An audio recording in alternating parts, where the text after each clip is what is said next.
new series. Right, this SD 14.4, chapter 4, Sutta Discovery, volume 14. The series is, or rather the essay is entitled Levels of Learning. So here again, an essay is, in the essay series is a kind of a cross-section across the suttas, various teachings to give us a kind of integral or connected, a look at the connected teachings of the Buddha in terms of certain themes. And these themes are a very interesting one, levels of learning. In other words, it talks about how we understand the Dharma gradually, and also different kinds of people that the Buddha has to deal with. Right? In fact, on the board you can see written the key ideas or key teachings we'll be dealing with today. First of all, there is what is called the status of effective Dharma teaching. Actually, there's one more heading I missed out there. Number one should be the 2 periods of the Buddha's teaching, or the Buddha's ministry. That's actually section 1.1 in your notes. Then number 2 will be this one, stages of effective Dharma teaching. The 5 spiritual faculties, the 4 types of individuals, and 2 levels of teaching. They're all interconnected. Okay? Understanding these teachings, these very basic ideas are very important for us to understand the nature of early Buddhism. In other words, again and again, I like to stress that as we practice and understand Buddhism, or to be more exact, early Buddhism, I mean, if we are interested in the Buddha's teaching, we will discover that over the years, in my case, I would say over 50 years. I started very early as a teenager. And you find the ideas at first look really mind-boggling, really difficult, because you've got to learn new terms, new words, not to say new teachings. And then there seem to be conflicting teachings, so many schools of Buddhism. But then as you begin to go into early Buddhism, then you begin to see the interconnectedness of the teachings, and in many ways you begin to understand why certain new teachings arose, and you also know where certain teachings are definitely wrong, definitely against the Buddha's teaching of, for example, non-self and so on. But on the other hand, if you also do meditation, and here I'm talking about an open-minded meditation, not sectarian meditation, but meditation as the Buddha intended, meditation as part of our training, right? The 3 trainings, there's another interesting area we often address. The first training is body and speech, that is understanding the nature of the precepts and keeping the precepts. And then training of the mind, right? So meditation is the training of the mind. And then comes training in wisdom. Okay? So you've got to see meditation in the context of this, the whole spectrum of Buddhist training. Yeah? So if you are a serious practitioner, and I don't mean you sit for hours each day, rather you understand the nature of meditation, you do some practice yourself, even something as simple as mindfulness practice. In other words, wherever you are, standing, walking, sitting, lying down, maybe not sitting in deep meditation, but you are keeping this perception of impermanence, for example. So you have 2 kinds. You have the sitting meditation, and you have what's called, maybe we can call it a living meditation, if you like. In other words, ongoing mindfulness. One of the most meaningless questions people like to ask is, how long do you sit? We try to make meditation measurable. And some teachers, scholars, they are troubled by these kind of questions, but yet instead of giving a long answer, they just give a simple, skillful means answer. For example, I was told one scholar, monk scholar, when someone asked him how long does he sit, he says, oh, when I'm not doing my research, I sit for 6 hours in meditation. So, oh, I'm very surprised. But of course, how often you sit for 6 hours, we don't know. So I think we don't have the right to ask this sort of things. It's like I'm asking you, what is your breathing rate? What is your heart rate? The point is, meditation is not about how long you sit. I mean, you can sit for hours, but nothing happens, or you might even get a headache, or you get problems even if you're not ready. If you are good, yes, sitting long is really wonderful. If you go for retreats, definitely. I'm not against that. But I'm saying we cannot be asking everybody that kind of question, because some people will be taken aback and say, wow, I can't even sit for 5 minutes, and they feel so bad about it. But there are other kinds of meditation. The perceptions, for example, right? The sannyas. And moreover, if you read the Metta Sutta, for example, or even the Satipatthana Sutta, they talk about ongoing mindfulness. Sati Sampajanya, being aware of putting on your clothes, or walking, or standing, right? So, how many hours a day should you be practicing? Technically, you can say 24 hours a day. If you answer according to the Metta Sutta, as long as you are undrowsing. In other words, as long as you are awake, as long as your mind is clear, be mindful. Okay? So that's our task. Okay? Not how long, but how well do we sit? Yeah? So, or how well are we mindful? That's a better question, which we should ask ourselves. You notice if I ask you, how mindful are you? How are you going to answer that kind of question? How mindful are you? Right? So it's not easy, because it's an ongoing thing, right? Even if I ask you, how well are you? You can only answer me at this point. Say, oh, I'm okay. But usually we want to have a long talk, we say, I'm okay. Even though you just had an eye operation, we say, I'm okay. And we don't want to kind of spend so much time just talking about this unless you have a lot of time. Anyway, so if you have some level of meditation and mindfulness, you will begin to see that the practice of Buddhism becomes simpler as you age. Maybe I should say after you pass 50. I mean, you should, meaning that you started much earlier. When you start at 50 or 60, of course, you got to let it have some time. See? But if you spend many years, many decades of your life practicing, after a while you find practice becomes simpler. The teachings become simpler, more connected. Not just because of the familiarity, but because also of understanding, and also because of the nature of the suttas themselves. And you find that you don't really need to know so much, because it's like you don't have to know all the kinds of knives in the kitchen, just to cut your food. So many kinds of knives. Sharp, plain blade, serrated blade, curved blade, etc. You just need a knife. Right? Of course, you want to be an expert. Many kinds of knives, that's good too, if you're inclined to do that. Then you become a knife expert, how useful you are, no. So, the purpose of the suttas, the dharma, the teachings is to bring this wonderful calmness, mindfulness inside you. And you feel so peaceful and calm. Okay, that's the first thing you must be aware of. But then again, you find some people, when they can be declared to be good meditators, but you find you can't approach them. They're not very friendly. When you have a problem, you don't go to them, they can't help you. Sorry, I'm meditating. Then you ask yourself, where's the compassion? Right? So, in other words, look at the Buddha. He's a deep meditator, he's a good meditator, and people go to him at odd hours of the day, anytime.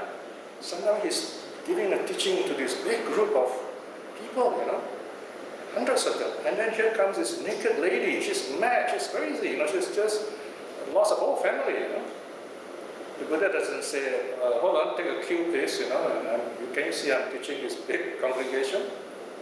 The Buddha uses her as the object of meditation or subject of teaching that very time. Of course, someone gave her a cloth to cover herself. This was called a patachara, as you know. So in other words, a truly good teacher like the Buddha is ever ready, anytime, to put people first. People first, right? When they're having problems. When you put people first, you're also putting Dharma first, because you're using the Dharma to teach others, right? It doesn't mean you put Dharma first means, okay, people later. They kind of go together in a sense. And so in other words here, if you have this understanding of the Dharma, you begin to say, wow, this world is really full of suffering, And the reason for suffering is so silly, These people, only they know some of these things. The things they quarrel about, the things they are violent with others about, the things they even kill themselves for, it's really for nothing. So, and sometimes some simple actions, some simple random kindness just need to be shown, and this can change their lives. So, and I've been writing all these things, in the reflections. So if you follow the reflection, you find, that's where I give you details of stories about how lives have changed. I wrote one recently about a young boy who came to see us for counseling, and then his life changed. He stopped being violent to his family, and he literally said, I love meditation, and it's just like that, first time. So their good karma ripened just on the spot. And this is really wonderful. It's not so common, but it's wonderful when it happens. So when you understand the Dharma, you find you also naturally want to be compassionate to others. It's not easy to be compassionate to others, but you can. You can become compassionate to others. So wisdom and compassion, they go together. They cannot be separated. Okay? Wisdom without compassion is pure academic knowledge. Compassion without wisdom is kind of being soft-hearted and gullible and so on. So you need to balance both. And you can see that in the 5 faculties. Faith, opposite of faith is wisdom, right? Faith must be balanced with wisdom, because here I'm kind of jumping queue a bit, but it's okay. We have different spiritual faculties, different strengths, if you like, personality types, if you like. There are those who are the faith type. There are a lot of Buddhists are faith type. Not very often we begin as faith type, if you like. Faith must be balanced with wisdom. Now there's questions, we've got to connect things together and look around, see the nature of truth, right? And if you have too much of wisdom faculty, very intellectual, you like to read books, which is good, you can be a good teacher, but then you lack faith. Everything you will be questioning and long talks. So here is, you need a bit of faith. In other words, sometimes you just got to let the teacher finish his talk, or let this other person do what he likes, but that's the way you understand the Dharma, up to that level.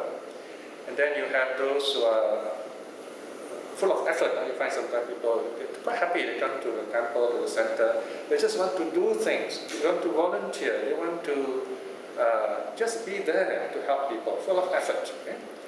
Then you need samadhi, right? Is it correct there, samadhi? Yeah, okay. Concentration, mindfulness, right? And there are those who you find they float to the temple, they do nothing, very mindful. All they do is sit in one corner of the temple, nothing else happens, they just want to meditate. They do nothing at all. Okay? So they need a bit of effort. They need also to apply the mindfulness, help around a bit, right? So we need to balance some of our faculties. And how do we balance it? Look at the center, mindfulness, sati, satindriya. Yeah? So mindfulness is what balances up all these faculties. Okay? So whichever faculty we have, we need to cultivate mindfulness. Mindfulness balances up our practice. We'll come to these faculties again in a while. Okay? Right, so Buddhism gets simpler and clearer as if we practice regularly, as we age, and we don't get too lost in the talk Buddhism and crowd Buddhism. We find that Christians having mass rallies, we also want to have mass rallies. We see that Christians talk about wealth, we also want to talk about wealth. I don't know who's our refuge sometimes.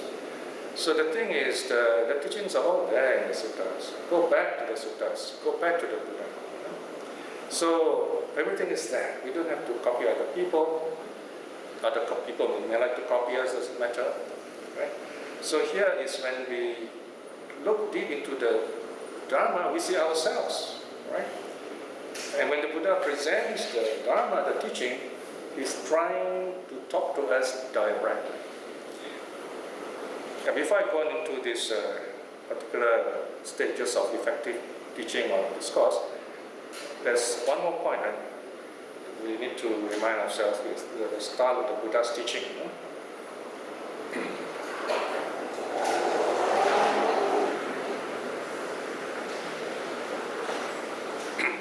Right, remember the Buddha taught for 45 years. That's a very long time. You might say that as a historical teacher, the Buddha is one of those teachers who probably taught for the longest time, 45 years. And, well, we might say my own living with Buddhism is around that period too, 45 years. But frankly, for me, I mean, 45 years I'm still not enlightened yet. But I'm very confident of attaining at least the first stage in this life. So, according to the way the suttas have taught us and how we're practicing it, it's nothing, no big deal here. And I'm saying that any one of you, in fact, I will encourage all of you who listen to me, listening to this tape, to this recording, to read out chapter 25 of the Samyutta and look at it for what it is, even without commentaries. The Buddha is saying, practice perception of mindfulness. In this life itself, you attain strength winning. Simple as that. I mean, if Buddhism is not that simple, what's the point, It is a posthumous religion, after-death religion. You wait after you die, only something good happens. But what the Buddha is saying, in this life itself, you can attain that level.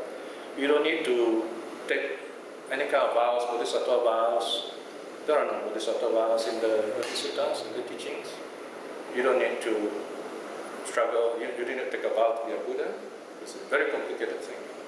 I mean, we can aspire to be Buddha, but if you follow the actual teachings in the suttas, you've got to do it before another Buddha.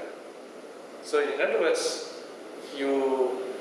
I suspect, okay, this is a bit theoretical and a bit, what you call conjectural, whether the Buddha was already a stream winner before he became a bodhisattva, we don't know. It's very interesting that if it's possible at some stage he may have attained that level, right? But not arahat. Of course, how do we know if he is a stream winner before he became enlightened? He will never be reborn in the lower states, subhuman states. Okay? Of course, the Jataka stories was reborn in animal state and so on, so not stream winner yet. But in much later life, you find he's never reborn in lower states, right? So what I'm saying is, you want to meet the future Buddha, all the vows you take won't guarantee that you will meet him, right? Of course, if you do meet him, you might be reborn as a cat or a dog or a deer or a frog. It won't be very helpful. You must be born as a human being with clear faculties. How can we be so sure of that, right? You can't, unless you attain stream winning first. Now, if you attain stream winning, they say 7 lives, but 7 lives is a very long time. Because one life can be one whole world cycle in itself, many world cycles even, depending which level of the heavens you are reborn in. On the other hand, we know, according to tradition, next Buddha is coming within this world cycle. So if you become a stream winner, you definitely will meet him. You want to meet the future Buddha? Become a stream winner first. So you meet him as a human being with clear faculties. Otherwise, you do a lot of dharana, but you don't keep precepts. You be reborn as a cat or a dog. You go there, you rub against the Buddha's arms or legs, but you still won't be enlightened. Or you're born as a big elephant, well loved, taken care for, but still you won't be enlightened. Right? You must be born as a being, especially human being, with clear faculties to meet the future Buddha. So stream winning is a very logical thing. Now this is one teaching I've not heard from any other teacher in my life, but it comes directly from the suttas. It's there. If you carefully look at it, it is there. You just need to interpret it. You just need to talk about it and tell people, hey, there it is, read it for yourself. I'm not the one inventing these stories. So, this 45 years is a long time.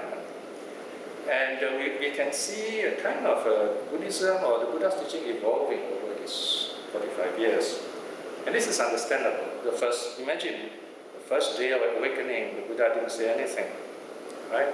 And then the next 10 years, the Buddha got all those great monks, arahats together. They were kind of waiting for him. They were ready, right? So the Buddha just say a few words to them, or they heard. In fact, in the case of Sariputta, the Buddha, they did not meet the Buddha, they met Asaji first. And Asaji only uttered the 4-line Hetu Bhava verse of all the things that arise and cause, that causes the Tathagata stop. So Sariputta had just these 2 verses. He became a stream winner. That is why some scholars think that the word stream winner, sota panna, sota can mean the ear. And that's quite true. Sota can mean the ear. Sota can also mean stream, flow. Okay? So we can say stream winner, or one who attains to the ear, to hearing, also possible. Not the standard interpretation, but possible. Okay? So anyway, Sariputta listens to the Dharma. So this is the Dharma that awakens him, not the person. But then he stuck there, streaming. Then he realized he must see the Buddha. And then Moggallana also hears the same 4 lines. After hearing 2 lines, he becomes a stream winner too. So both these good friends, their karma is such that the understanding ripens at the same time. When they meet the Buddha, they practice the meditation, they became arahats, proper training. Okay? So you have this kind of pattern in the first 10, 20 years perhaps. Okay? So that's called the first period, where the teachings are direct, the disciples are ready, they have prepared themselves many lives before, and they've been studying suttas and dhammas many lives before, and so that they are by nature already quite good, quite spiritual. And some of them, well, they're not all Buddhists, because we're talking about many of these people, they were born at times when there was no Buddhism. There's no Buddhism all the time. So this is where we can say that Buddhism does accept the fact that there are good people in other religions too. But sooner or later, they will give up those wrong teachings. Maybe they're not ready, so they kind of get stuck with those teachings for a while. There are many good scholars of Buddhism who are non-Buddhists, the Catholics and so on. They know Buddhism much better than their own doctrines even. So you begin to wonder whether they're Buddhists. So you can say they're better prepared. Maybe in the next life, maybe born as Buddhists. Or when the Buddha arises in the world, they become Buddhist monks because of the wonderful knowledge they have. So here, first 10 to 20 years, that's called the first period. Why I'm trying to make this timing flexible, because one reason why I stop at 20 is because the commentaries kind of record the first 20 years where the Buddha spent his retreats. And the last 25 years, he says mostly at Savatthi, right? Because the Buddha wandered around. See? The last 25 years is, you might say, is the popular period, if you like. Popular meaning the Buddha opened up the Sangha to let anyone interested who qualifies to become monks and nuns. In sociology, we call this, the Dhamma was rationalized, routinized. In other words, the Buddha, in a way, gave up his charisma, or rather, shared his charisma with the other monks through the Vinaya. The Vinaya has this empowering quality. It's just like a judge who sits in judgment. By himself, he has no power. I mean, if he goes so, probably his wife will be telling him what to do. But when he's a judge, he has that authority invested upon him by the state, for example. So in the case of a monk, He has the power, let's say more specifically, upajjhaya, and what do you call this, preceptor.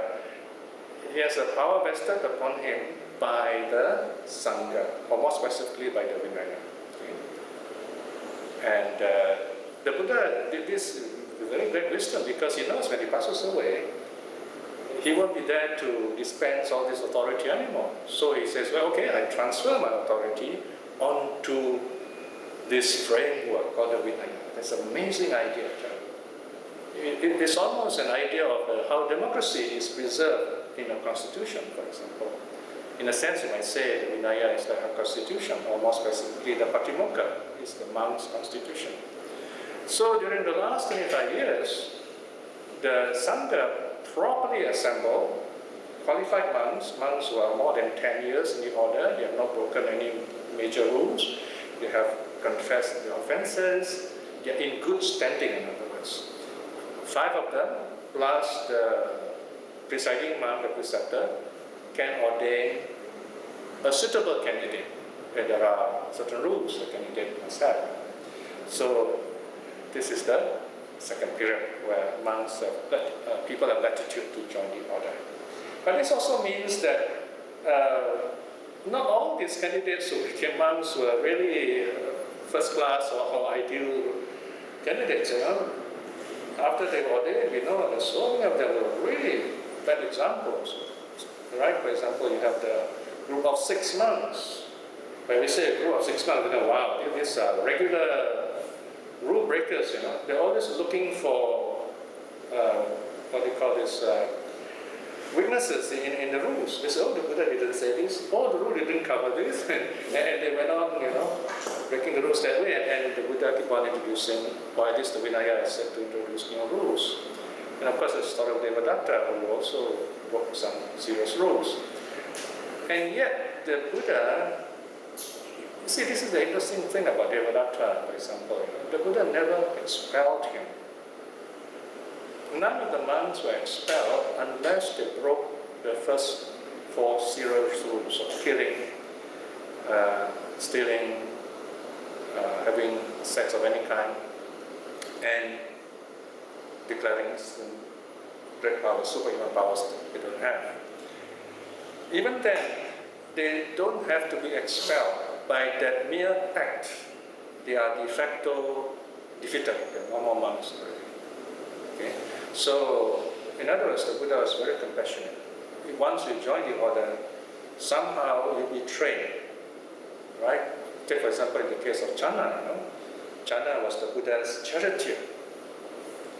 He was following the Buddha everywhere. So the Buddha left home, so he also felt he should follow, so he also became a monk. But he was no spectacular monk. He probably followed the Buddha's example unwillingly, just by tradition, maybe by inclination, maybe he got nothing else to do, I mean, you see those stories of these British stories, English stories about the master and the butler, the hero, and then you got this, his henchman or his assistant following all around, So you have this royalty, the Buddha and his servant. So Channa follows the Buddha. But Channa was a very difficult monk. While the Buddha lived, he was simply difficult. Nobody dared to approach him. Everyone avoided him anyway. He would be very unfriendly, very arrogant. He said, well, do you know I am the Buddha's charioteer? That sort of thing. So he felt he was very close to the Buddha. He said, who are you? You just became a monk, and so on. So even up to the point Buddha passed away, Channa was very arrogant. But the Buddha did not forget him. In fact, the Buddha specifically introduced what's called the Brahma Danda. It's our most terrifying, I wouldn't say punishment, the rehabilitating measure. Rehabilitating measure, a cure, if you like. Brahma means perfect, highest, divine. It's got a kind of broad sense, Brahma. Brahma also is a term for the high God. Mighty, you can translate as mighty also. Danda is stick. So literal tradition, the mighty stick. But in Malay, danda also comes from danda. But danda, as we know in Malay, means punishment. For example, you drive in Malaysia high speed, you kena danda. $50, 50 ringgit, punishment, fine, okay? So the word has come into Malay to mean punishment, but that's the other meaning, the figurative meaning. So Brahma Danda means just that, punishment. So the Buddha tells Ananda, convey this Brahma Danda, this divine punishment, this big punishment, this big stick to Channa. Right? The whole Sangha will no more communicate with you. In modern term we call it boycott. The whole Sangha will boycott you. I mean, you got a monk, the whole Sangha boycotts you. What are you going to do? You can't do anything. It's the worst thing that can happen to you. So suddenly, Channa got a shock. It was enough to shock him. And then he's asking about teachings and meditation and so on. And the other monks, they're not be too forthright with him. We talk about anicca, dukkha, anatta, see? So I think they did not dare to talk to him about suffering, not because he doesn't like to hear about it. He said, what do you mean suffering, And he was scolded, So they say, okay, Buddha taught permanence and then non-self, Only not Ananda, being close to the Buddha. Perhaps Ananda was very friendly, so Channa had this respect for Ananda. He said, well, there are these three universal characteristics. And that helped Channa, and he changed and he awakened after that. So even Channa, the arrogant butler, if you like, the Buddha's charioteer, was enlightened post-Buddha through the help of the Dharma. So there is help for everyone. Anyone has a chance to gain some level of awakening. In a sense, you can say, the more suffering we have gone through, the closest we are to the Dharma. There's no greater saint than a great sinner, something like that, yeah? So, for example, there was this, at least one time in my life, you have this guy, he comes to me one day, he comes out of quiet in the center, and he goes away. And one day he comes again and says, can I see you? I say, yeah, okay. So he comes and see me, and then he says, I don't know, tomorrow is, I'm facing a big court judgment, So tomorrow I may or may not go to jail because I was caught for embezzling, and they're very honest about it. So I said, I feel very privileged that you trust me and you're telling me all these things. I hope everything goes well with you. The important thing is you understand what happened, and you know sometimes how our inner drives can make us do silly things just for a bit of money and we regret it for the rest of our lives.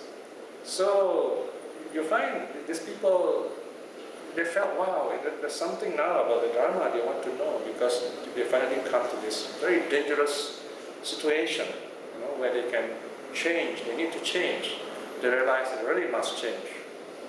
So, in other words, sometimes I think we need to suffer a bit, in order to really appreciate the Dharma. Suffer here means being threatened by the possibility, by the prospect of losing something dear to us, something really precious to us. I don't know what it is to you, but if you imagine you lose all that, you ask, what's the meaning of life then? So that's where you need the Dharma, to see things more broadly, so that we don't live life fearfully. We live life fearlessly. Right? So, and this idea of living fearlessly is very important. In the Dharma, we have to talk fearlessly also. Occasionally I get people telling me, your reflection, the revisioning Buddhism, will make you lose friends, because you're so open and so on. I say it's better for me to remember for the truth, the biblical truth that I say, than admire for the lies I tell. So, because whenever I write the reflection after myself, people are going to read this after I'm dead.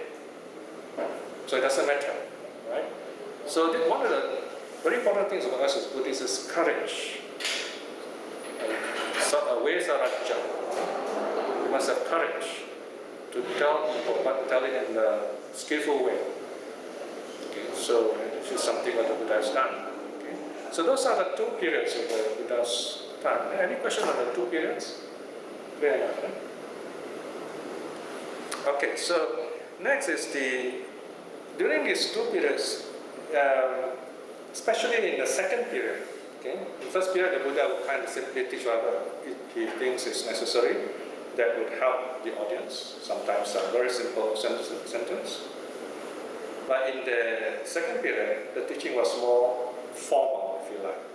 I said more, not all the time. In other words, there is a pattern, especially when the Buddha gave Dharma talks to big gatherings. There is a pattern of teaching, and this is in 1.2, which I label here stages of effective discourse, effective teaching. The sutras will often say the Buddha instructs, inspires, arouses, and gladdens the audience. So you have 4 stages here. Number 1, the Buddha instructs, right?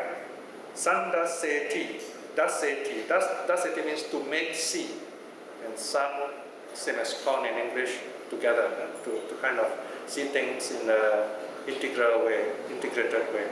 So the Dharma is shown just as it is. And the idea is to soften the mind of the listeners, prepare the mind of the listeners. Okay? It's like you're preparing food. When you prepare food means what?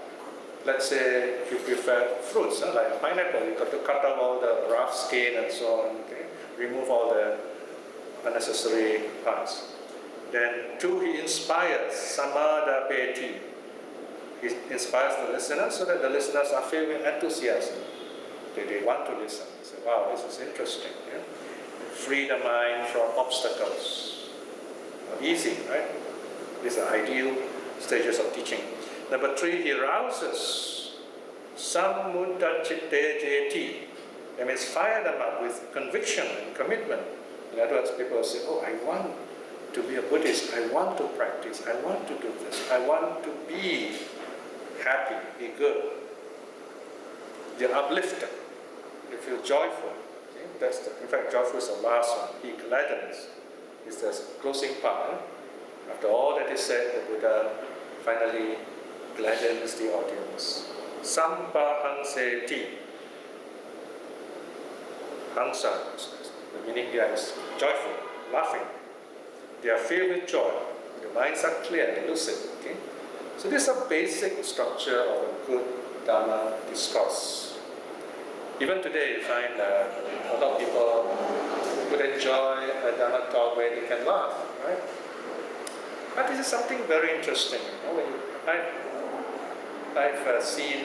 I've been with audiences. You can say there are 2 worlds of audiences.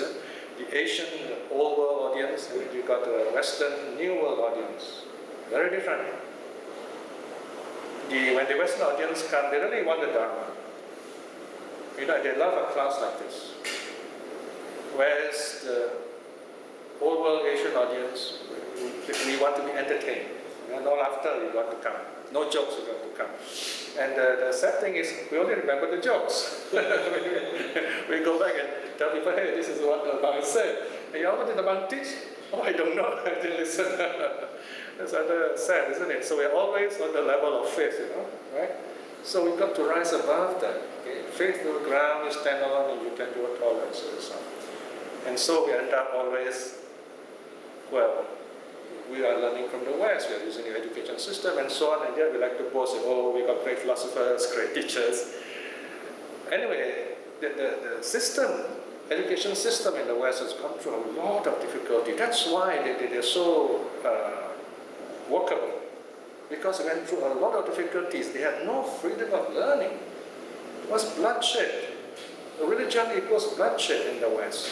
So there was a time when the West had to kind of work so hard to free themselves from the church so that science can arise. So they paid very dearly for this. Millions died, literally.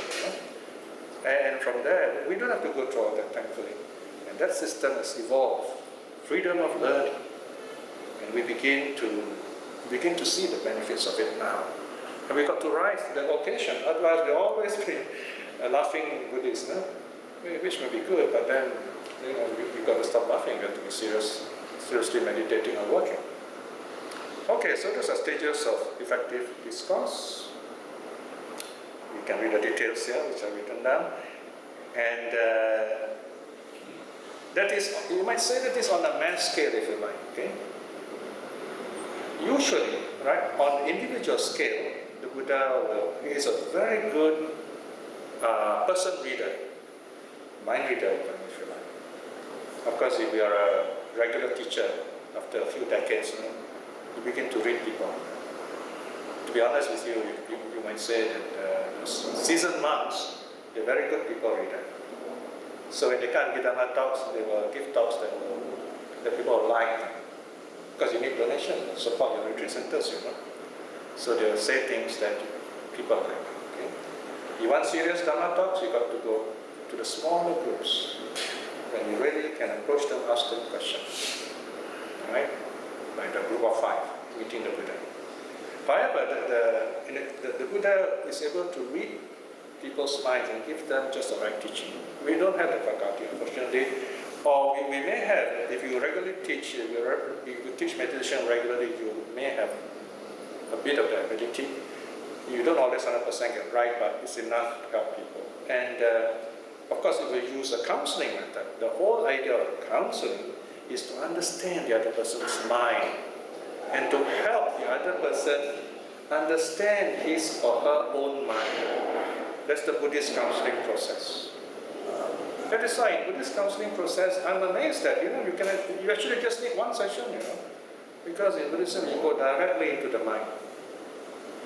Whereas in the clinical method, you need to go through many 10 sessions, and it's very costly. So the Buddhist counseling method is more effective and much cheaper also, because it goes directly into the mind. So here the Buddha goes into the person's mind and see what kind of mental inclination he has, and teaches accordingly. According to one teaching set here, there are 4 kinds of persons.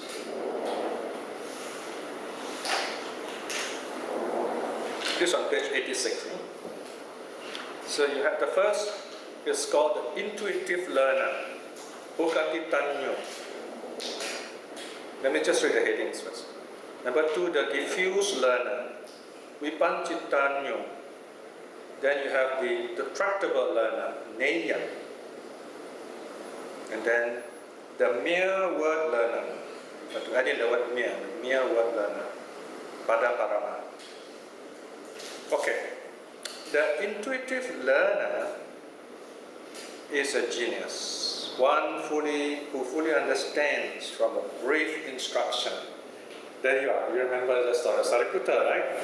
He just hears 2 lines and he awakened, just like that. Of course, in most of us who are not like Sariputta, we are sometimes sharp like this. Sometimes we are slow. It's okay. We kind of go up and down the grid. But in the case of Sariputta, he hears it, he awakens, just like that.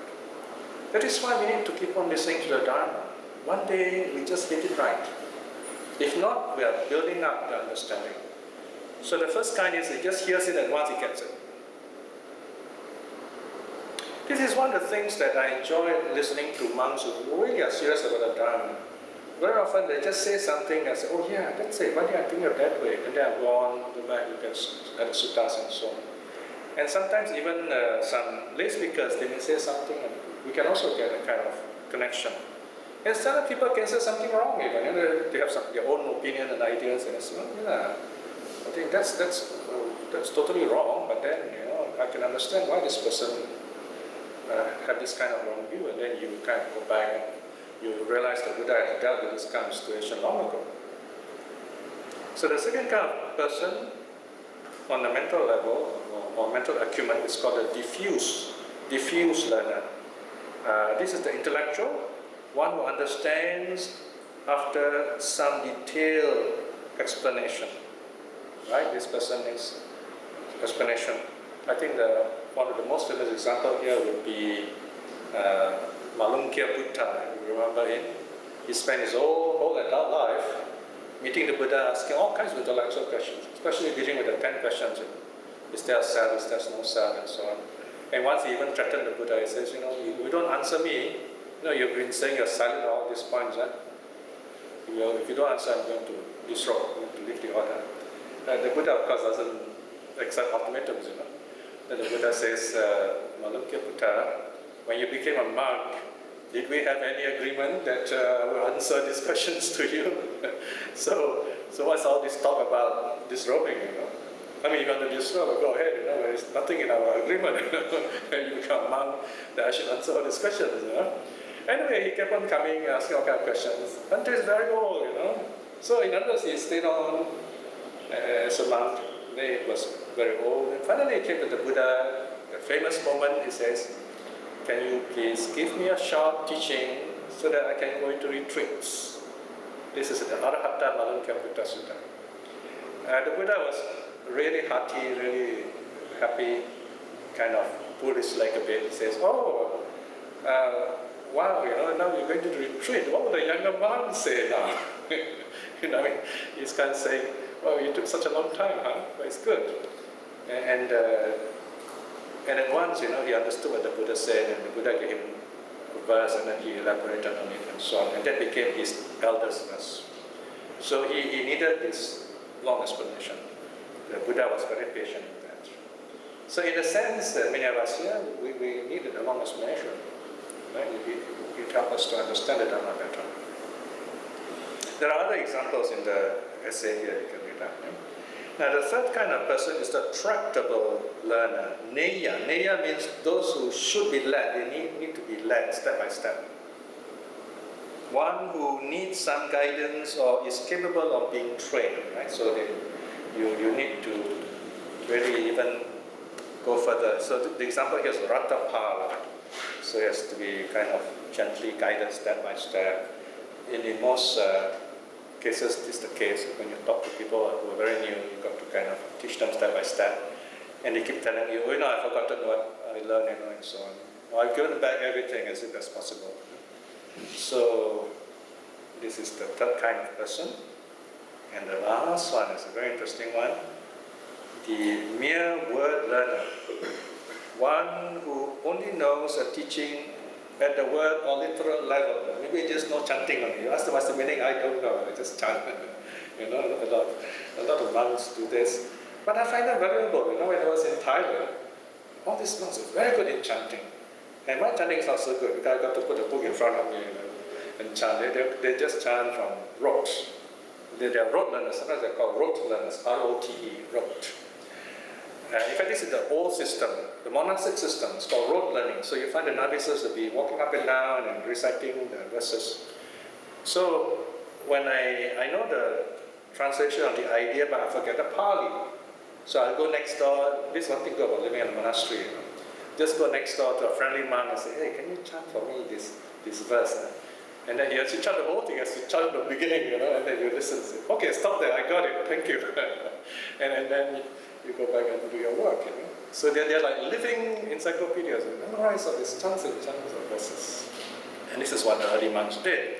They not only memorize all these teachings, but they can also teach them. Okay? So this rote learner can be a very difficult person, The most famous story is the Chakupala here. Chula Pantaka, Chula Pantaka and his brother Maha Pantaka. Pantaka means wayfarer. Not wayfarer, wayman. Because he was born on the roadside. So the big brother, big brother is okay. The young brother was not very bright. Young brother couldn't even remember a verse. So older brother said, you can even chant a single verse of blessing. How do you expect lay people to support you? You don't have to bless them, they won't give you any dharma. So you might as well give up the train and go back to lay life. So he was very troubled. He in fact contemplated going back to lay life. The Buddha had none of it, So you see, the question is, how did he become like that? He couldn't understand anything, couldn't remember anything except even a single line. He couldn't remember. So in the past life, apparently he was a very intelligent monk. Then he made fun of others, looked down on the people who were not so clever. As a result of that, he became very stupid in the last life. But even then, he had a good chance. He was born in the Buddha's time. So the Buddha went to see him, and the Buddha gave him a piece of cloth and said, okay, you do this very special Chulapataka meditation. So he held this cloth in his hand, and he Gently, Buddha says, gently rub it mindfully. Then this is the perception. So look at the cloth and use the word cleaning up or dusting. Dusting. The word is rajoharana. Raja means dust, dirt. Aharana, taking away. Taking away dirt. Rajoharana. Rajoharana. By the way, this rajoharana, from my research I discovered, actually it is also a term used by the Jains. The Jains, they have this duster made of, among other things I think, peacock's tail, feathers, and they will gently sweep the ground before them as they walk so they don't step on any little creatures. Okay? So they call it Rajoharana, cleaning the path. So you can never know, maybe Chulapandaka was a Jain before, Anyway, it's a familiar term. It's a familiar term. So Chulapandaka used Rajoharana, taking away dust, cleaning, almost like vipassana practice, but he did very mindfully. And as he did that, the cloth became soiled. The cloth became more and more dirty. He was noticing this. So he says, in perception you noticed it. Then he realized, he says, oh, look at all this impermanent. It was so clean before, now it's dirty. And with that he became an Arhat. Arhat, mind you, not stream winning. Arhat. So in a sense he was ready. So all he needed was this reflection, this breakthrough. Okay? So there you go. The Buddha didn't give up on him, he became Arhat. And a very famous one too, one of the 80 elders, 80 great elders. So remember, he is just a rote learner. He couldn't even remember a single verse, but he became an Arhat. So even though this is not the scale of stupidity, this is simply telling us that different levels of ability to learn all have a chance of becoming Arhats. Okay? So these are the four kinds of people. Any questions on these four kinds of people?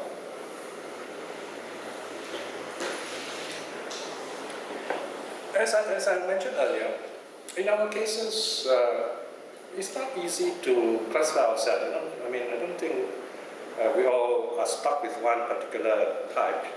Maybe at different times we might show the characteristics of this one of the four. Right? Sometimes we are quick learners, sometimes we are slow learners, sometimes we can't remember anything at all. It's quite okay. The idea is not to give up. Effort is very important, really. Because you have to know, let's say 40 years ago, I was really a blur kid. I don't know the difference between Dharma and Sangha in those early days, right? And slowly you begin to know these things. But I remember those days when I first hear all those words, I was really happy. Just to know, wow, this word means this word Sangha means that, this Arhat means this. It was such joyful memories, and I think of that, I feel very happy. Because those are moments of great discovery. So whatever level we are, those are just starting point. We got to move on. Now the last topic we're dealing with for today is the two methods of teaching. Now this is very important, so today is just kind of by way of introduction, and next we'll continue to look deeper into it. Two methods of teaching. It's a bit warm. I can cool it. Now this is found in the book of Tools, Dukkha Nipata. And the sutta is entitled Neyatta Nitata Sutta. Actually there are two suttas here. I've combined them into one. If you look at page 89, now you look at the number at the bottom of that verse there, the quote. Can you see A 2.3, 4 to 5? Page 89. To be more exact, you can correct it to A 2.3.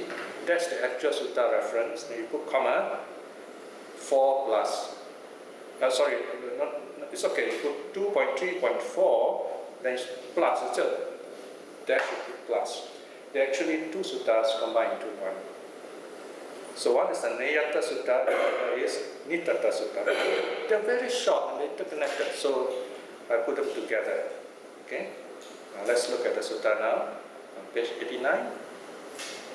Bhikshus, there are these two who misrepresent the Tathagata, the Buddha. What are the two? Okay, so the first one, those who explain the sutta together with, those who explain the sutta teaching whose sense is explicit, in other words, has been drawn out, or nita in Pali, to be implicit. In other words, the meaning to be drawn out is neya. Okay, first wrong interpretation is the ideas are already clear, but they reinterpret it. Okay, they change the meaning. Number two, those who explain the sutta teaching whose meaning is implicit, in other words, to be drawn out, neya, to be explicit, something that has been drawn out, or nita. In other words, the meaning is implicit, it needs to be interpreted, but they say, that's it, that's the real story. Okay? So these are the two teachings. And then the second sutta is the positive aspect of it. Bhikshus, there are these two who do not misrepresent the Tathagata. What are the two? Or who are the two? Those who explain the sutta teaching whose sense is explicit as explicit. To those who explain the sutta teaching whose sense is implicit as implicit. Okay? Okay. So this is in the Anguttara is famous for giving very short teachings. This is where the teacher has to explain this. Explicit teachings, implicit teachings. Explicit, nitata. The meaning has been drawn up. These are teachings where the Buddha uses very clear doctrinal terms, technical terms if you like. For example, the Buddha says the form is impermanent. Form, impermanent, meaning is direct, very clear. Okay? You don't have to interpret form anymore except explain it in more detail, that's all.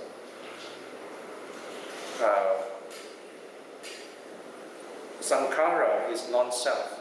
This is all explicit teachings where the terms are very clear. Implicit teachings refer to indirect ways of presenting the Dharma, where terms like person is used, terms like Vesantara, names, stories of kings and gods, and any kind of idea of beings, people, devas, right? Animals, all these are implicit. You have to interpret. This is very important to understand. Where the Mahayana went wrong is where the interpreters do not understand this very simple teaching, where they take the explicit as implicit, the implicit as explicit. This is a big problem in all religions, even in the God religions. Some will say, you cannot interpret the holy word, you must take the holy word as it is. But in the case of the Buddha, he always says, you only take as it is those teachings which are explicit.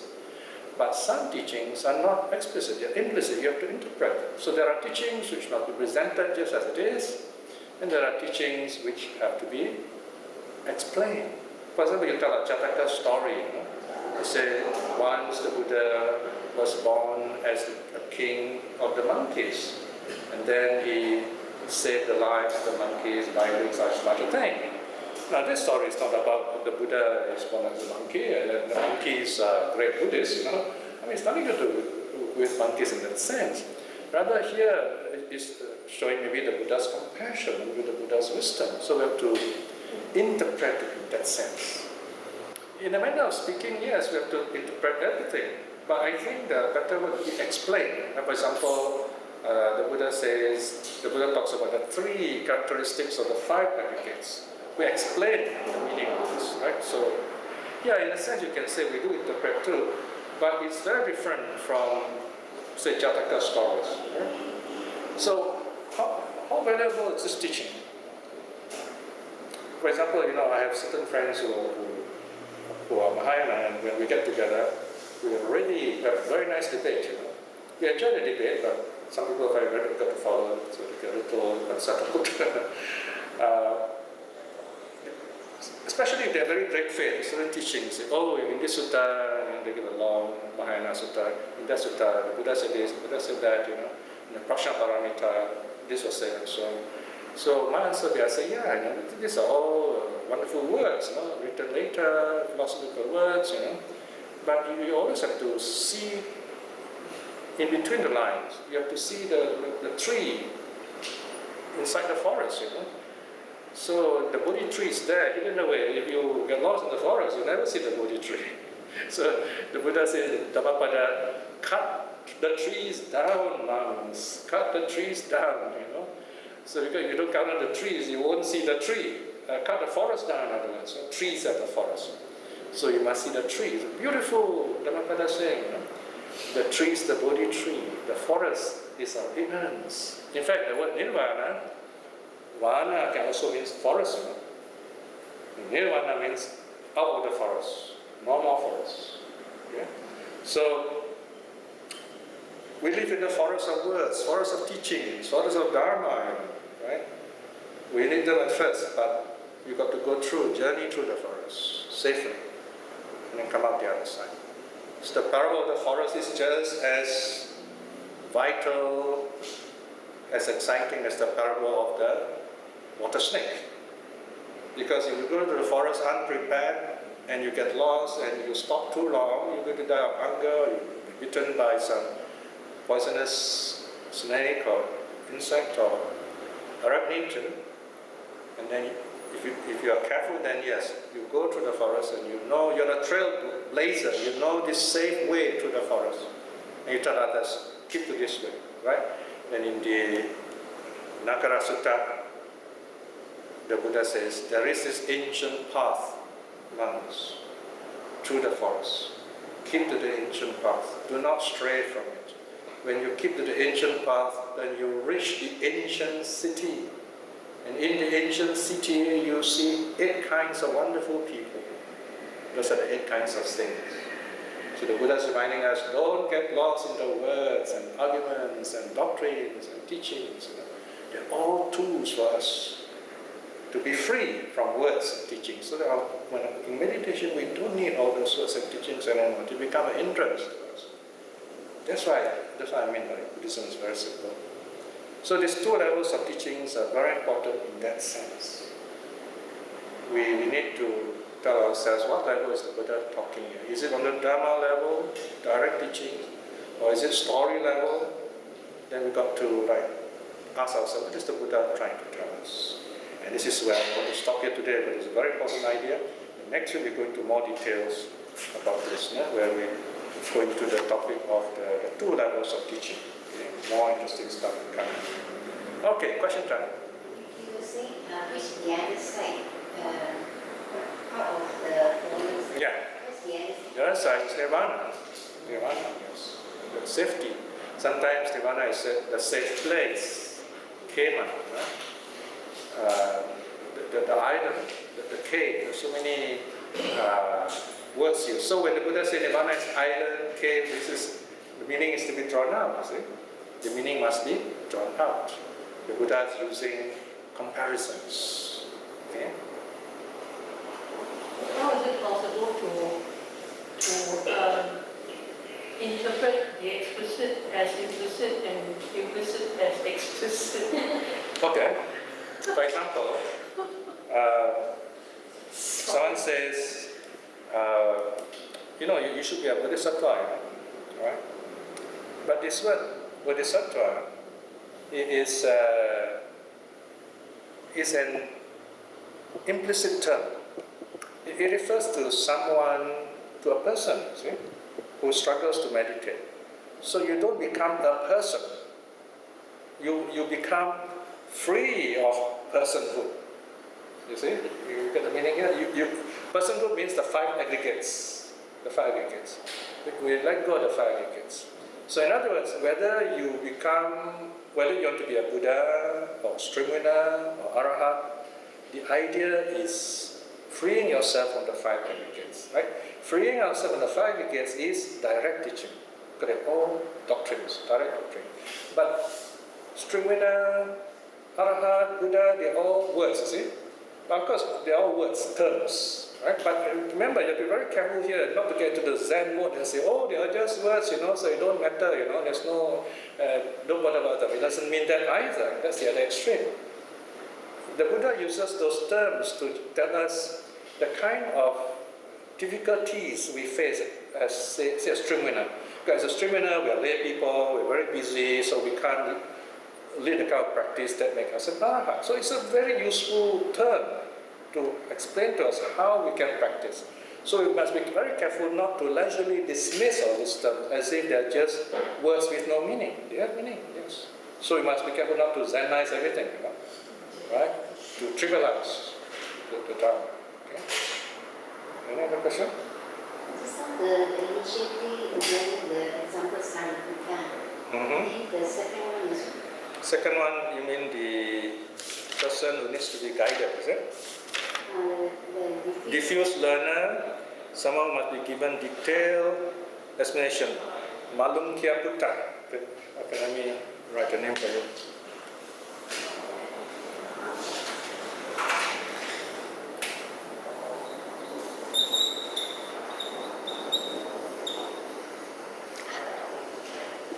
also the third and fourth one.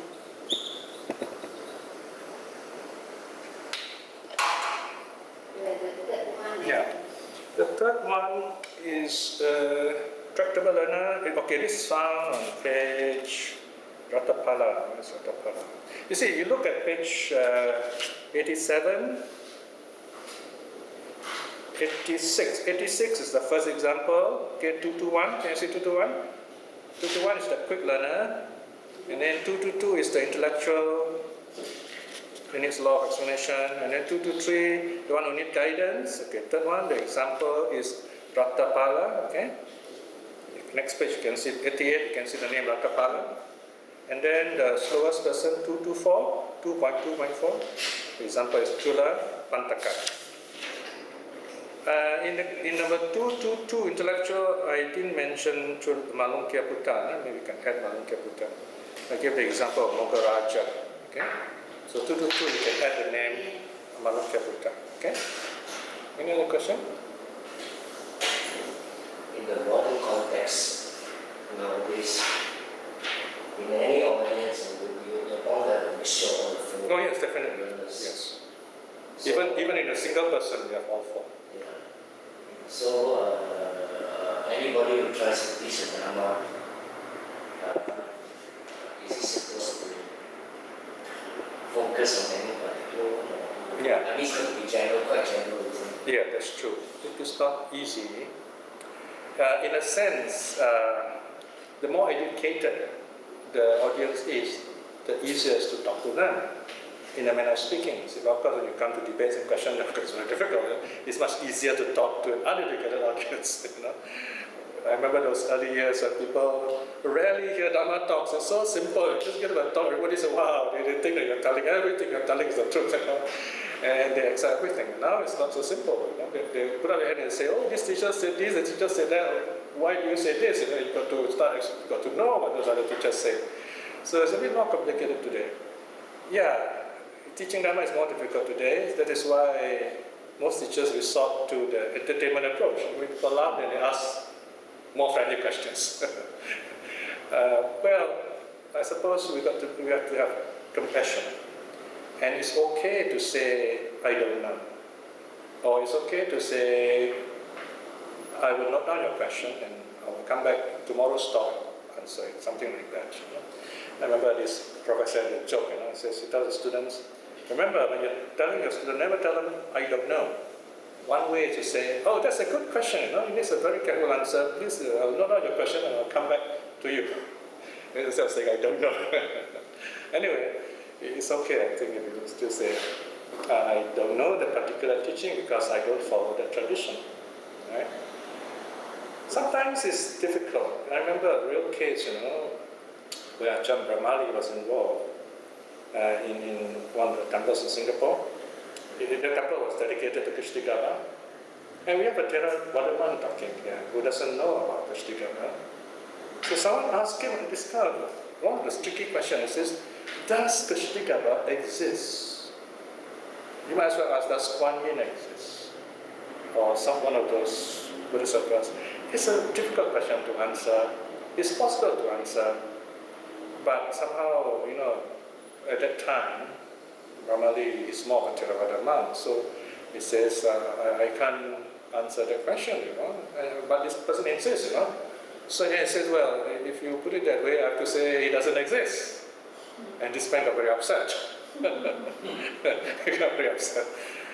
Of course, Smriti had never had a chance to talk to Chandra Ramali, but I would have told him maybe if you watch this show, this recording, we can, of course, we got a little bit into philosophy here already. We can say, for example, what do you mean by exist? What do you mean by exist? For example, to a little child, if the child tells you, there is a sandman under my bed, or there's a momo, a little demon in the cupboard, very dark, and this child believes, it's real in the child's mind. The child has fear. Something real evokes emotion in you. So it's real in the sense that Kashyapa represents a certain idea. Maybe the idea that of compassion, even the worst of beings who have done the worst things, they go to hell. There's still a back door. So Kashyapa is the back door to hell, so to speak. To me, I would say Kashyapa represents an embodiment of impermanence. In this case, not all cases, in this case, impermanence. In other words, even if you go to hell to suffer, it's impermanent. Like Kashyapa is there knocking the doors of hell down, breaking the door of hell down.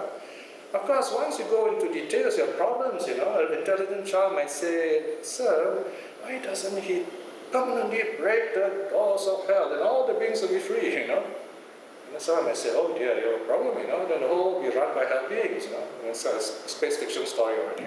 Then you have a big problem there. So, because these are stories which are limited by myth, symbolisms, and you need to interpret, explain. So it's not easy, And you must have an interest, inclination, and some study of this kind of subjects. So, for example, I wrote one article which impressed the Folio magazine, and they published it, my experience of Kuan Yin. Because, as Chinese, somehow Kuan Yin is there in our culture. But because I'm trained in Theravada, I've been a monk for so long, I understand how the mind works, and although I respect Kuan Yin, I also understand how our mind works.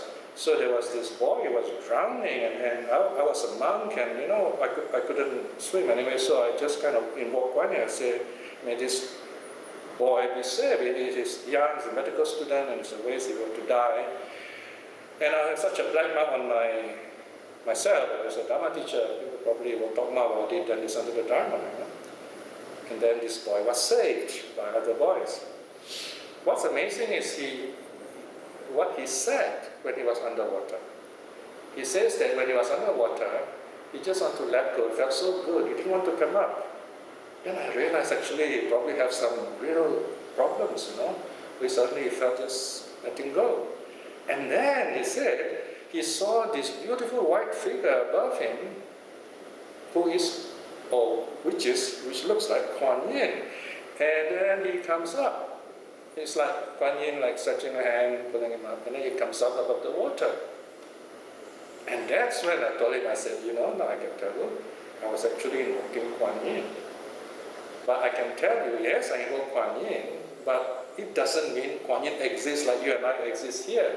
All that I can say is, here I am thinking of Kuan Yin and communicating with you, and somehow you saw that image, because we come from the same culture, so we share the same archetypal images, and you can see that, and somehow you responded. Yes, I've always wanted to ask you this actually. So what you're saying is that it was more like a meeting of your mind and his mind rather than the form of the female So what I'm not saying exactly. I'm not saying that there is an external reality watching us. Very difficult to explain that, For the millions of people in the world, you can't be all over the place at the same time. So what I'm saying is, there's Kuan Yin quality, call it what you like, Yeah? The Catholic will call it something else, the Muslim will call it something else. We call it Kuan Yin quality. And we call it loving kindness, yeah, in early Buddhism. So you invoke that quality, and then so we have this ability to transmit some kind of mental energy. Yes. And it touches the other person. And this is proven in loving kindness meditation. So this is what we're doing. So I'm saying do that. Don't just believe in something out there and then you talk about it and you're not kind to people. It's not very helpful. So to me, that's the meaning of the experience of Kuan Yin. And to me, it's meaningful in that sense. So I bring out the meaning. It is neyata, right? It makes sense. Instead of going around saying, hey, Kuan Yin came to me and then, start a new religious group. Yes, I was rather startled actually when I realized that, oh my God. Does she really exist? Is it clearer to you now, this idea? Well, I mean, you put in terms of mental faculty rather than a personality actually existing. Yeah. I find it more palatable. Exactly. So you can explain Kushtagaba in this way also. Why is Kushtagaba so popular with the Chinese? Because I like to think of hell. But when the relatives die, they're always talking about hell state, very tough state. So understandably, Kushtagaba arose to kind of counter that kind of mental state. But if you look at the story of Kushtagaba, he went back to a monk, not a Chinese monk, mind you, a Korean monk who was very saintly. He was in China, and because of his saintliness, he was sort of canonized into Kushtagaba. The Chinese canonized him. Sort of, yeah. I mean, Buddhists have an official canonization practice, but they look up to him that way. And someone has written a special study on this, and if you want the book, just let me know. So I can give it a title. So he did a special study on Kushtagaba. So there is no quantum and you use the mental. Yeah, this is one of those problems. Yes or no, you know what I mean? So it's in the mind. It's in the mind. When you are kind to people, at that moment you are Kuan Yin. In other words, when you're angry, imagine, okay, what if I'm Kuan Yin? Kuan Yin won't get angry. See? So you act it out. So when you act with the thought of compassion, you can call yourself Kuan Yin if you like. Someone in other religion will use another term. Compassion has no religion. Compassion is compassion. But in Buddhism, we put a lot of premium on compassion. Okay? So in that sense, we are Buddhists. Okay? So if you understand that way, we don't have to say exist or don't exist. That's not the point. Okay? For example, love, does it exist, not exist? You can't talk like that, because if you love someone, the feeling is there. Something like that, yeah? But that's why they say Buddhism got a lot of images. Those are for people who don't understand this kind of answer. So they need a real palpable image. But then it helps them, Instead of going to a counselor, they feel very safe. Telling all the problems to this wooden image. Wooden image won't answer them, So they say, I got this problem with my husband or whatever. May he be very happy, may he stop seeing all these women, whatever. So he's studying Kuan Yin, And then suddenly all this happened. They say, Kuan Yin answered my questions, answered my problem, So it's a Chinese kind of very interesting way of counseling. It's not just Chinese, it's across all of Of course, yeah. I mean, you have the Roman Catholics, Right, yes, the yes. Orthodox with all that Yes. iconography. Yeah, in religion generally Same, speaking. yeah. But here I'm answering for the Buddhist situation and why they have all these images. Right?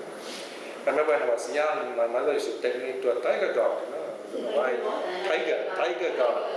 It's just this little tiger. I don't know why she worships that. I don't recall why she did that. But the strange thing was this, When I went to the US in Berkeley, my sponsoring professor's wife, she was a kind of shaman, or rather she does shamanic practice with the Indian drums. Indian drums. These Indian drums, they hit and they start chanting, the Indian drums. So we did that, and we were supposed to bring a white cloth as our shroud. We're supposed to lie down very still, reverse like we are dead, and we just, only the face not covered, we just lie there very still and listen to this rhythmic drumming, and it's just a drumming. And then I remember falling asleep. And then I had this vision, a dream, I was in this beautiful garden with a waterfall, And I went to the waterfall. Suddenly out of the waterfall, this big, huge tiger leapt out. And the mouth was open, and then zap, the drink ends there. We are told to get up. And then I found my mouth wide open. So that routine or that ritual was to discover our totem animal. You know, the Indians already have their totem animals. Okay, they go into their, what do you call that, into the wilderness when they are teenagers, adolescents.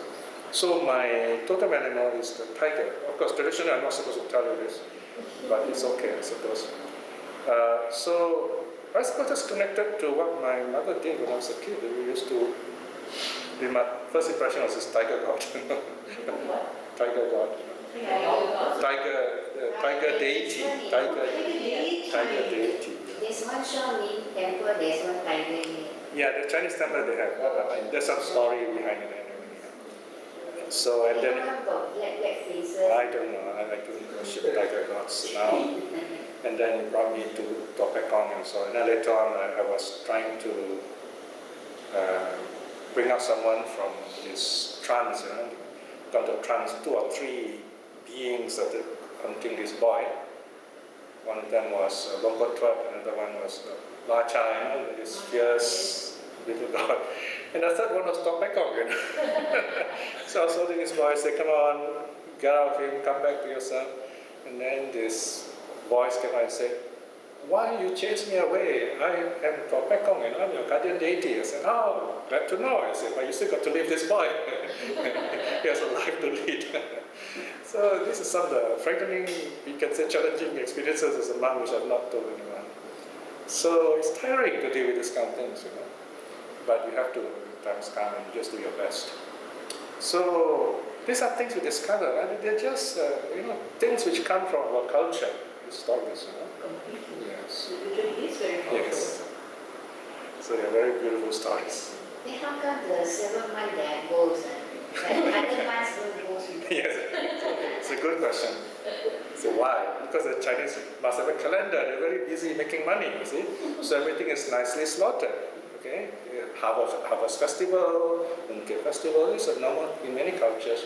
So you have this routine. But as the Buddha says, there's a latest reflection in the foyer. You can get a free copy there. They published my article on Be Buddhist, not a Buddhist. What page is it now? So do read that. Because there I mentioned the Vatupama Sutta, where the Buddha says, to the pure at heart, every day is a holy day. You don't need a special day. No need to appreciate it. Every day is a holy day. Okay, so just read that. Towards the end. Yes. Yeah, just now already you said, I'm coming back to this again. Yeah, sure. You said about, when you talk about the 2 different teachings, explicit, implicit, and then you said that Mahayana, the problem is that they teach explicit as implicit and vice versa. That is what I meant earlier. How? Yeah. I mean, if, For example, if it's implicit, how can it possibly be explicit? no, for example, they actually say Kuan Yin exists out there as a person, and they tell stories, Miao Shan and so on. Okay, so well, Miao Shan may or may not exist. You're referring to Chinese Mahayana. Tibetan also possible, but they talk about Tara, let's say, Yes. and they will say, oh, Tara actually exists, live in that mountain, this mountain. Do they really say that? Let's say they do that, because they do locate the saints, sometimes. So what I'm saying is, once you do that, it becomes mythology. Yes. But it's still okay if you say it's mythology. For example, Mei Shan, I think, is Manjusri, or I'm not mistaken. So yeah, today, for example, in the West, we say Mount Olympus, which is still in Greece. The gods are there. The gods are up there. But you go up Mount Olympus, you find it's very cold and very small place up there. I'm not sure how many gods can, because it's very tiny, So you find there was a time when the people could not climb that mountain so high. So yeah, the mountain peak was big, But not so now, because we know it's not possible. The mountain is so low. Same thing in Buddhism. We talk about Mount Meru, and at some point people thought Mount Meru was the Himalayas. But later they say, oh no, it actually refers to the center of the Milky Way. So, Milky Way, the universe, our universe. Yeah, the universe spins, and in the center is called Axis Mundi. the axle of the universe, the center around which it turns. So these early monks, meditators, they were aware of this. I do not know how, probably to their meditation. So the point is, we should understand nature of mythology, where beings are given human qualities, they are located, and so on. So maybe they were heroes before, like Quan Ti, okay, that's fine. But then people start telling stories about them, then they become deified, apotheosized, you know. So you must understand this process. Yeah. But the lay folks are not interested. They say, okay, he's got power, that's it, we worship him. That's on a lower level, simpler level. Yeah. So we've got to distinguish this as we become wiser. Okay, any other questions? Otherwise we can end. I'd like to ask a basic question. Sure. Terms like Sotapanna, stream-linear, non-returnal, is there a story or an explanation how these terms came? Well, Okay. Sotapanna, Sota means stream, and Apana means attain. The story behind this is, or rather, a kind of a imaginative way or imagery to explain this is like someone going to the boat, okay, and in the areas where they use the boat, normally the river bank is higher and the boat is lower down there, so you descend into the boat. Not like those big ships today, you ascend into the ship, you go down into the boat. So the imagery is always of okanti. Okanti means to go down, to descend to the boat. So the chapter dealing with all this Sotapanna training is called the Okanti Samyutta, the connected sayings on the descent, going down into the boat. And then the boat follows the stream, the currents of the stream naturally flowing into the ocean. The ocean represents openness and nirvana. So this is the imagery behind the term. Okay? So the meaning is that if you break the fetters of self-view,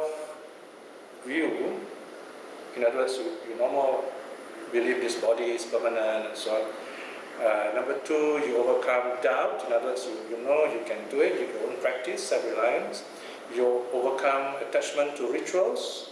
In other words, we do some rituals. Like, for example, we get together, we shake hands, we put our palms together, we bow before the Buddha, but we don't take it anything more than that. In other words, we don't look for answers outside of ourselves. We don't go to trees to ask for favors. We know problems start from within, we look within for answers. That's the third fetter, breaking the fetter of attachment to rules and rituals. These are the three fetters. Then we become a streamliner. We are called a streamliner. At the most, we have 7 more lives to go. Then you have a problem here. Remember, 7 is a number. 7 is a magical number. I asked many monks, many teachers, what does 7 mean? Is it actually 7? And all of them have said, we don't really know. It's just a symbolic number. It's flexible. For example, you may say 7 lives, but one life can be so long and last many, many world cycles. So 7 lives is not 7 human lives, just 7 lives. 7, in fact, the Pali word is satakatu, 7 times. He will not be born 7 more times. So we translate as lives. Actually, the exact word is 7 more times. Because one lifespan can be very long. Okay?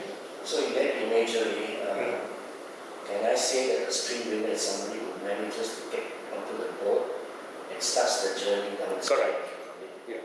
Whereas a non-returner is somebody who has reached the open ocean. So And not coming back. Yeah, Yeah. he doesn't come back. Yes. In fact, next week, the next lesson, we'll be looking at that imagery. Imagery. Correct, yeah. You can look at earlier if you like, where is that? On page 92, 331, the simile is there. We'll deal with the simile the next study. Yeah? The simile or parable from the Uddakupama Sutta, A7.15.